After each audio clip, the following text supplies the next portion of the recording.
be no lie to see you shine.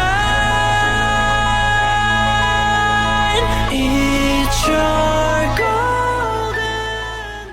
Assalamualaikum warahmatullahi wabarakatuh. Excellency, the Chief of Zainul Hasan Genggong Islamic Education Institute Al-Mukarram Kiai Haji Muhammad Hasan Mutawakil Allah SHMM, Honorable Bapak Dr. Abdul Aziz Wahab BAMAG, as Director of Zainul Hasan Genggong Islamic University, respectable Bapak Muhammad Ibn Islam MPD and Miss Rodatul Islam MPD as my advisor who always guiding me to finish my thesis proposal till now. And unforgettable, my parents, especially my mother, who always support me in every part of my life. For the first, let me introduce myself. My name is Bini Qayyimah Sabila, and I am a student of English Education Department of Zainul Hasan Genggong Islamic University. In this occasion, right now, I'm going to explain to you about my thesis proposal under the title An Analysis of Using Idiomatic Expressions Towards Student Speaking Ability. Alright, in the first slide, there is table of content, and there are 3 chapters. The first one is introduction, and chapter 2 is review of related literature, and chapter 3 is research method. In the chapter 1, for the first is background of the study.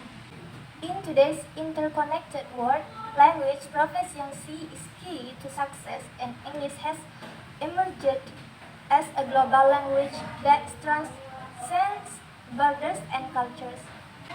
Speaking ability is crucial, effective communication, personal and professional growth. A person will be said to have a good speaking ability if he has effective, empathic, and polite communication ability. Complaints that are also often complained by teachers are the students' English speaking ability. There are not many students who have qualified and reliable ability in speaking. The main obstacle for students in Indonesia in learning English is the difficulty in determining the word or vocabulary they need. Moreover, one word in English has several different meanings and has its own context, and we call it idioms. Idioms are the most important components in language. According to Eliana, the use of idioms has a great influence in the teaching and learning process of a foreign language because it could be one of the ways to give students better condition to improve communicative skill in the daily context. The explanation above motivates the researcher to find out the students of English Education Department perception about the importance of using idiomatic expressions in their speaking ability. The next is statement of the problem. We have 2 statements of the problems. For the first is how the students and teachers' perspective toward idiomatic expression it improves students' speaking ability. And the second one is how is the relationship between students' speaking ability in mastery idiomatic expressions of UNZA 4th semester. For the third is objective of the study. The researcher have 3 the objective of the study based on the statement of the problem above. The first one is to find out empirical evidence regarding to problems faced by English Education Department of UNZA students in mastering speaking ability. For the second one is to analyze the relationship between students' speaking ability and how the mastery of idiomatic expressions. For the next is significance of the study. There are 2 types of significance of the study in this research. The first one is theoretical and the second one is practical. The theoretical is after conducting this research, the researcher hopes readers will receive a lot of knowledge and information related to this research. This research was hopeful to contribute and provide empirical evidence to support the learning of idiomatic expressions in the teaching and learning of English, especially in speaking skill. The second one is practical. In the practical, this research served three practical significance in teaching and learning idiomatic expressions. They were for students, teachers, and for researchers itself.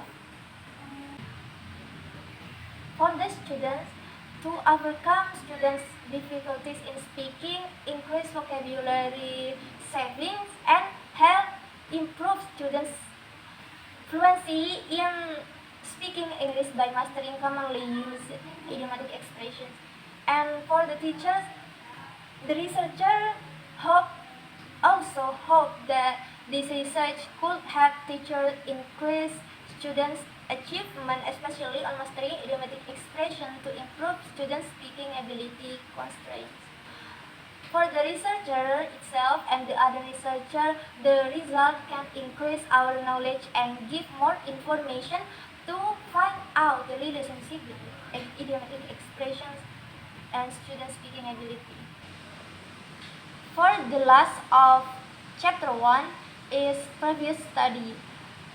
The novelty of our research is about how to analyze the relationship between idiomatic expression and improving the speaking ability of students.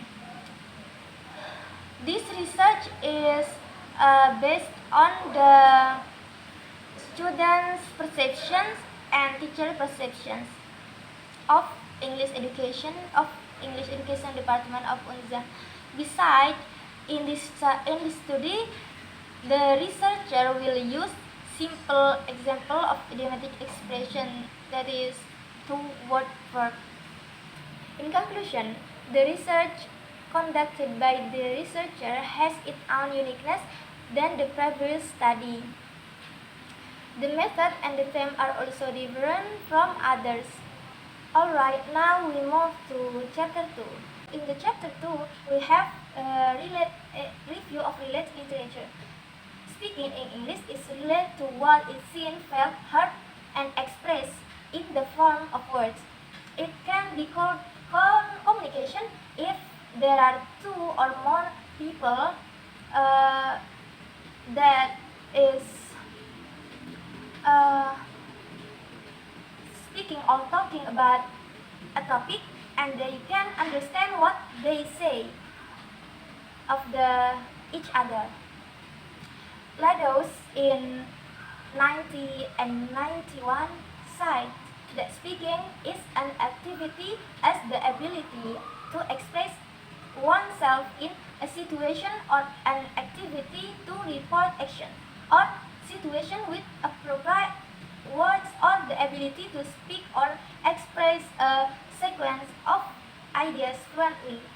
In line with this, Kurnia in 2016 states that in natural language learners are required to know the characteristics of fluent speech such as reduced form, fixed phrases, collocation, and most importantly, to speed of speech and the use of slang or idioms. It's chapter 3 right now. In chapter 3, we explain about research design. In this case, the researcher used a qualitative descriptive method. Descriptive qualitative research is aimed at describing existing phenomena, both natural and human engineered, which pays more attention to the characteristic, quality, and interrelationship between activities. Ivankova and Creswell, 2009.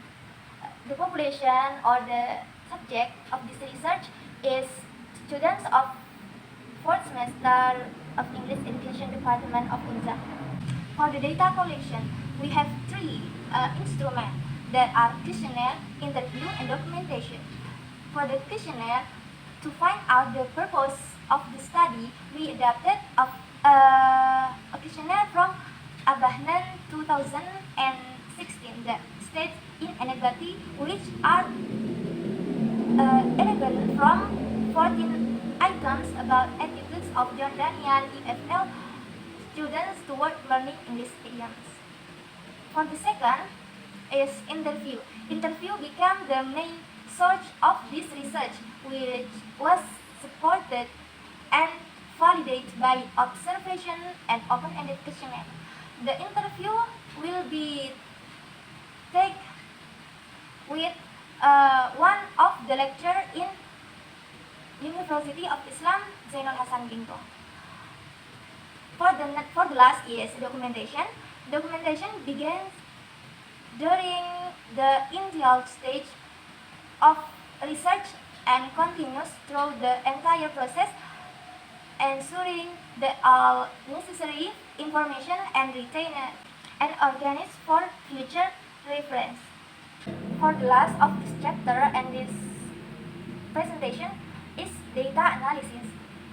There are 4 of data analysis in this research. The first one is collecting data. The first step, the researcher prepares and collecting the data for analysis. The second is redacting data. The researcher review notes and documentation, reread questionnaire, and repeat recorded interviews to make sure that the data is valid. The third is categories of data. The researcher makes several categories from the findings to answer the research problem, which is to find out how the student and lecturer perception toward idiomatic expression in improving student speaking ability. The last one is interpret data. The last stage from the data analysis is to interpret and represent based on the theoretical framework and various studies. That's all of my thesis proposal presentation. I'm so glad to can participate in this occasion. Thank you very much for your attention, and I'm so sorry if I have any mistakes. Please forgive me. Wassalamualaikum warahmatullahi wabarakatuh.